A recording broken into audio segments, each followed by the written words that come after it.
Kita sudah menyaksikan bagaimana cara Tiongkok membangun semangat kebangsaan bagi warganya.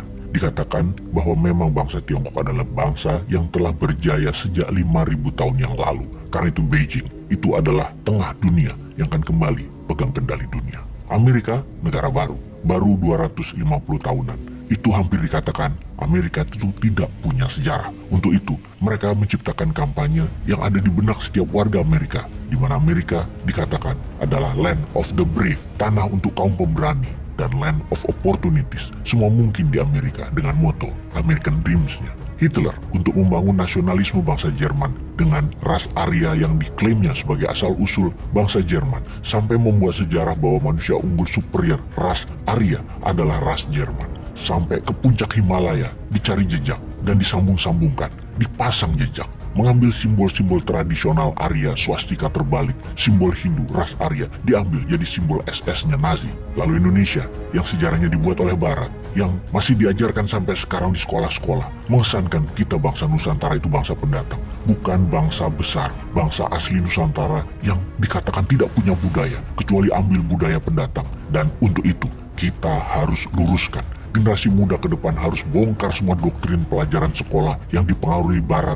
yang membuat kita seakan bangsa lemah, bangsa kecil, bukan pemain global. Kita seakan bangsa dari selatan India lah, dari selatan Tiongkok lah asalnya, masuk ke lahan kosong di Nusantara. Emangnya orang pindah nyari lahan kosong? Ya enggak lah, nyari lahan makmur lah pastinya, nyari budaya yang lebih tinggi lah pastinya, nyari wilayah yang lebih aman lah pastinya. Sungguh, Nusantara adalah pemain global, dan untuk itu sampai emosi seorang bosman berapi-api untuk membalik semua informasi Barat dan informasi asing yang melemahkan jiwa dan mental anak bangsa.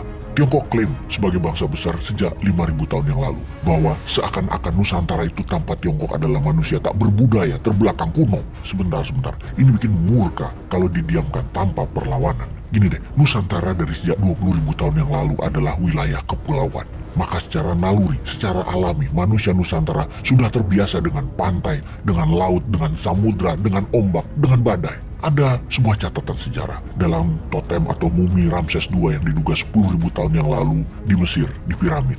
Ada catatan, di samping mumi tersebut ditemukan rempah cengkeh. Sementara itu sampai sekarang tidak ada jejak adanya pohon cengkeh yang tumbuh di wilayah Mesir. Dari mana cengkeh itu? Kemudian ilmuwan berpikir, ini dari Nusantara tentunya cengkeh tersebut. Kemudian ilmuwan berpikir, ini orang Mesir yang canggih punya kapal ekspedisi seberang lautan sampai wilayah Maluku, atau orang Maluku berlayar sampai Mesir.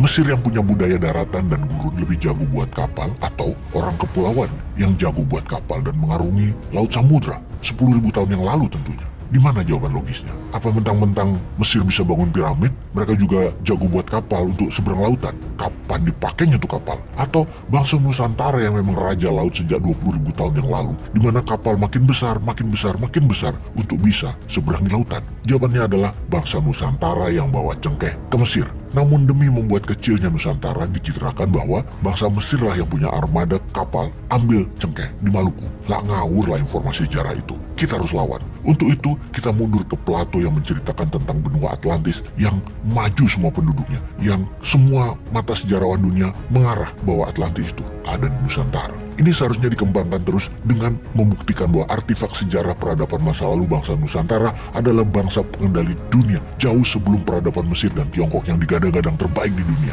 Tidak, Nusantara punya rekam sejarah juga. Bangsa Atlantis yang raja air dan berteknologi maju karena sudah mengenal api, di mana ada dua bangsa besar hidup satu zaman di satu wilayah, Atlantis dan Lemurian. Lemuria Pyro karena mahir bermain api, dalam hal ini teknologi logam, dan Atlantis yang menguasai air atau hydro, juga raja teknologi berhubungan dengan air, laut, dan samudra. Keduanya membuat manusia hidup dalam kemajuan peradaban yang tinggi sebelum salju mencair 2 kali dalam sejarah umat manusia. Fakta sejarah menyatakan bangsa Arya yang terdapat dalam tradisi India mencatat bangsa Arya sebagai manusia unggul yang tinggal di Himalaya, berasal dari Nusantara yang mengarungi laut untuk mencapai daerah tertinggi Mahameru, Himalaya, untuk menyelamatkan diri dari bencana yang akan terjadi dengan kenaikan suhu dan naiknya permukaan laut. Sama seperti saat ini kejadiannya, akan meningkatnya suhu dan naiknya permukaan laut. Sejarah dunia mengulang. Sungguh, sejarah tidak pernah bohong, namun kepentingan penulisanlah yang membuat catatan sejarah menjadi bohong, terutama bangsa asing untuk mempengaruhi